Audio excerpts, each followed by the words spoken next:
Olá pessoal, tudo bem? Meu nome é Yankee, eu sou o PAE da Brava Distribuidor, especialista IAD da Schneider Electric.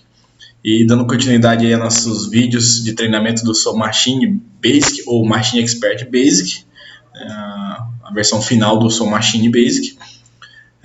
Vamos aí mostrar para vocês como utilizar alguns blocos, tá? Lembrando que a linguagem Ladder ela possui vários blocos e vários softwares com várias outras funções.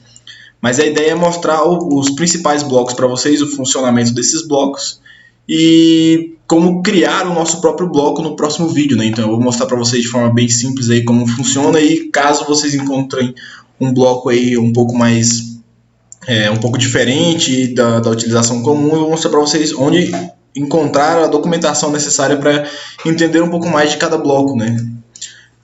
Então nós temos aqui a nossa programação anterior. Eu vou estar mostrando para vocês primeiramente o bloco mais simples, que é o bloco que todo mundo conhece aí de temporização. Então eu vou estar colocando aqui na nossa linha o botão liga para estar acionando a nossa saída, mas a partir de um tempo. Então eu vou estar utilizando o primeiro bloco, o bloco de temporização. Lembrando que se eu quiser configurar o meu bloco, passando o mouse em cima dele eu posso mudar o tipo, então posso mudar ele para Time On Delay ou Time Off Delay, que é retardo na inicialização e retardo na desinicialização, ou colocar ele como apenas TP. Posso colocar a predefinição dele, então eu posso pôr ele, por exemplo, para 5 e a base de tempo, ou seja, 5 segundos. Lembrando que eu tenho base de tempo de milissegundos, 1 milissegundo, 10 milissegundos, 100 milissegundos, 1 segundo e 1 minuto. Quando eu aplico essa configuração, basicamente eu acabei de configurar meu bloco. Então, a partir do momento que ele receber um sinal na entrada, ele vai contar 5 segundos para acionar a minha saída. Se eu quiser ver isso em simulação, eu posso simular o meu controlador. Nunca me esquecer de run, para ele executar a minha programação. E a partir do momento que eu executar a minha entrada, ele vai contar 5 segundos e irá acionar a nossa saída, certo?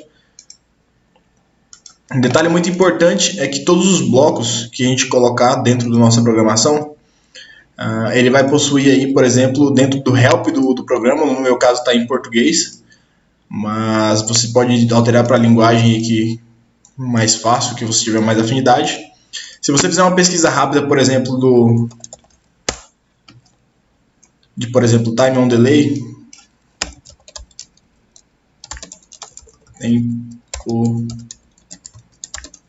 temporizador,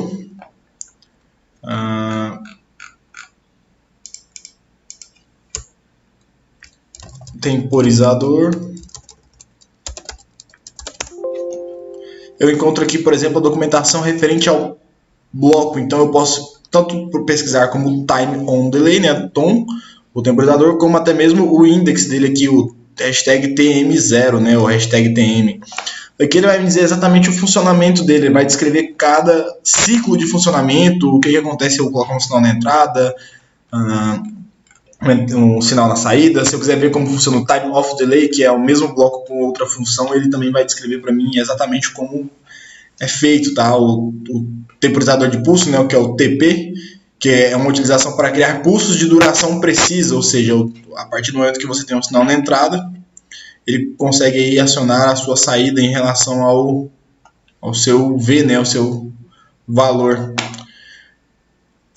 Então você consegue ter toda a documentação aí de todos os blocos que você necessitar do Machine Expert Basic. Coisa bem interessante é que, por exemplo, se eu tiver uma programação na qual eu queira fazer alteração durante a execução do meu predefinir ou monitorar o valor, isso é bem interessante. Eu consigo, por exemplo, criar uma tabela de animação aqui com as variáveis anteriores, né, que nós estávamos monitorando. Então, se colocarmos, por exemplo, TM0, ou seja, na tabela de animação, eu vou conseguir visualizar todas as variáveis internas do meu bloco. Então, aqui eu consigo, por exemplo, analisar o valor, o preset e o que é a minha saída, né? Então, por exemplo, ao invés de eu colocar o bloco temporizador para acionar uma bobina ou uma memória e essa memória fazer uma outra função, eu poderia simplesmente, em vez de criar uma memória nessa linha e repetir essa memória embaixo para adicionar a minha saída, eu poderia, por exemplo, só para caráter de demonstração, utilizar a memória diretamente do temporizador, ou seja, eu posso me referenciar diretamente essa memória do temporizador. Então eu poderia colocar porcentagem TM0.Q, que é justamente a saída desse temporizador linkada direto em outro campo do meu programa. Eu poderia, por exemplo, mudar o preset, então eu poderia, como vocês viram no vídeo anterior, criar uma rotina na qual eu consiga apertar um botão, por exemplo, ou acionar uma memória e comandar um valor, ou seja, eu poderia mudar o set point, eu predefinir aqui de 5 para, por exemplo, porcentagem TM0.P, 2 ponto igual a 10, ou seja, a partir do momento que eu acionar essa memória, o meu preset de 5 vai ser 10, porque eu estou escrevendo diretamente na memória de preset do meu bloco.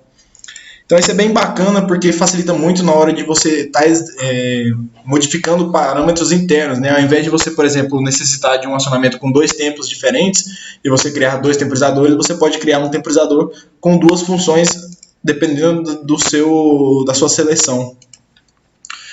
Uma outra coisa bem bacana que eu vou mostrar para vocês é o bloco de contagem, né? Então nós temos também um bloco de contagem, que é o contador.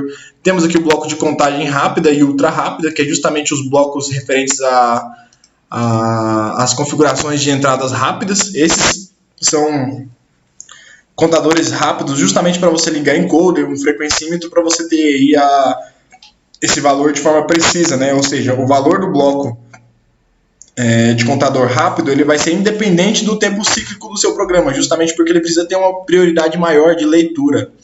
Então, voltando aqui para o nosso bloco de contador, é um bloco bem interessante, por quê? Porque você consegue também ter várias entradas, então você tem o reset, o definir, o count up, né, o CU, o countdown, que é para contar ascendente, contar descendente, ou seja, contar, incrementar ou decrementar.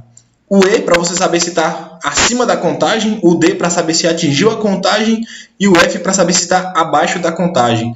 Então, de forma bem simples, se eu colocar, por exemplo, a minha entrada para acionar a minha saída, eu posso, por exemplo, indicar que a minha saída só irá ser acionada quando eu ligar a minha entrada, por exemplo, 2 vezes. Então, a minha saída, por exemplo, ela só será acionada quando eu apertar o meu botão liga 2 vezes.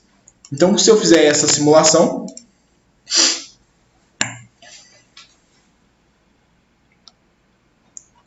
nunca esquecer do nosso run, né? Executar a nossa programação. Se eu acionar uma vez, nada acontece. Se eu acionar a minha segunda vez, vai atingir o predefinição atingida, então ele vai acionar a minha saída. Se ele estiver acima da contagem, ele vai acionar o E. Se estiver abaixo da contagem, o F.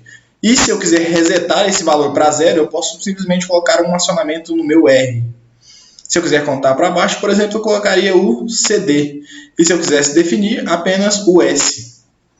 Certo, pessoal? Se eu quisesse também essa documentação totalmente descritiva desse bloco, eu poderia vir aqui no meu help, na minha ajuda, e colocar, por exemplo, contador. Eu tenho contador de alta velocidade, eu tenho contadores diversos aqui, eu poderia estar escolhendo aí, encontrando a documentação do meu bloco. Aqui eu peguei o de contador de alta velocidade. Enfim, uma coisa bem interessante também é que se eu colocar o index desse bloco também na minha tabela de animação, eu consigo visualizar todas essas informações de forma simples e direta. Eu não preciso linkar memórias na saída desse bloco para mim poder ver, por exemplo, as variáveis internas. Então eu tenho o valor, o preset, o D, o E, o F, tudo aqui já endereçado. Lembrando também que se eu der um nome para esse contador, então contador, fica mais fácil ainda de eu endereçar. Por quê? Porque ele vai colocar o símbolo como contador.v de valor, P de preset, D, E e F. Então eu tenho todas essas informações aí de forma bem simples a partir do momento que eu dei o nome a esse contador. Certo, pessoal? Então, o Soul Machine em si ele possui vários blocos. Nós temos blocos de pulso, frequencímetro, temos aí drum, baterias, RTC, contador de etapas, registrador de deslocamento, PTO para funções de PTO para servo, da mesma forma como a gente configura o acionamento de drives. comunicação, que nós temos aí o read, write, var, que é justamente fazer a função de I/O Scanner de forma manual, né, em outras palavras. E no próximo vídeo eu vou estar explicando para você o UDFB, que é justamente os blocos que nós criamos, né, o Undefined é os blocos definidos pelo usuário, né, em outras palavras. Então eu vou estar mostrando para vocês como configurar esse bloco, como criar o seu bloco customizável, mas a partir do momento que você encontra vários blocos aqui dentro do Machine Expert, do seu Machine Basic ou do Machine Expert Basic, são basicamente os mesmos, você encontra toda a documentação necessária no help do programa, tá? Lembrando que eu julgo os mais importantes, os blocos mais importantes, justamente esses, porque querendo ou não, você consegue resumir qualquer uma dessas funções utilizando os blocos que nós já vimos até agora. Certo, pessoal? Então, muito obrigado e até o próximo vídeo.